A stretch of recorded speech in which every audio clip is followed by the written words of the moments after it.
Hello दोस्तों, नमस्कार। मैं सत्यव्रत सॉन्ग राइटर हमारे गाना लिखो चैनल में सभी सिंगर और सभी दोस्तों का स्वागत है।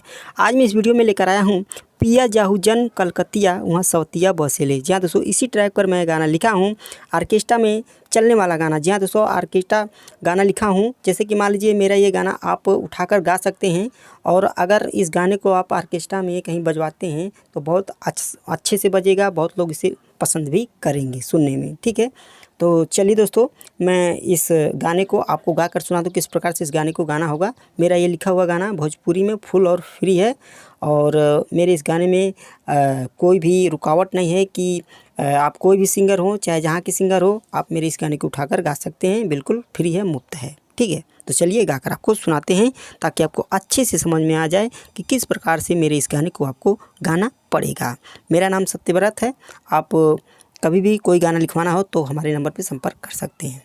छोड़ा हमरा के ए हम राजा, हमरा के बिल्कुल मती तू खा जा, हमरा के बिल्कुल मती तू खा जा।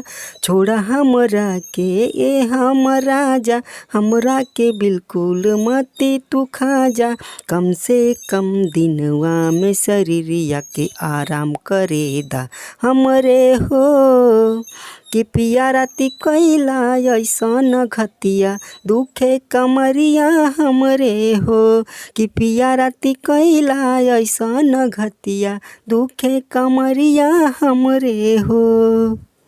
मुर्गा मछरी नाही हमके तू खियावेला, सिर्फ माजा मरले पे उतारू तू तरहेला।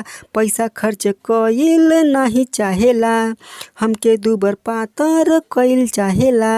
दवाई लावा उठले बैठले में परेशानी होखे हमरे हो।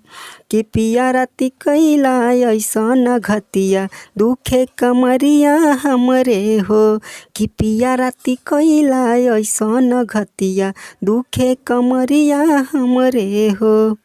बहरा से जब से आइल बाड़ा तू हो, तब से मोर जवानी पे झूझल बाड़ा तू हो। इंसान हवा ते शैतान न बना, उहे करेला जवन करी हमना। सत्य बरत तिल से मालिश कैदा देहिया में हमरे हो। कि पिया राती कैला ऐसन घतिया दुखे कमरिया हमरे हो। कि पिया राती कैला ऐसन घतिया दुखे कमरिया हमरे हो। दोस्तों, अगर आपको कोई भी गाना लिखवाना हो तो हमारे नंबर पर तुरंत संपर्क कर सकते हैं। अगर आपको किसी गाने का म्यूजिक बनवाना है तो भी संपर्क कर सकते हैं। अगर आप एल्बम में काम करना चाहते हैं, ऑडियो वीडियो बनवाना चाहते हैं, तो भी हमारे नंबर पर संपर्क कर सकते हैं। तो दोस्तों, आज के लिए इतना ही। पूरा वीडियो देखने के लिए आप सभी को बहुत बहुत धन्यवाद।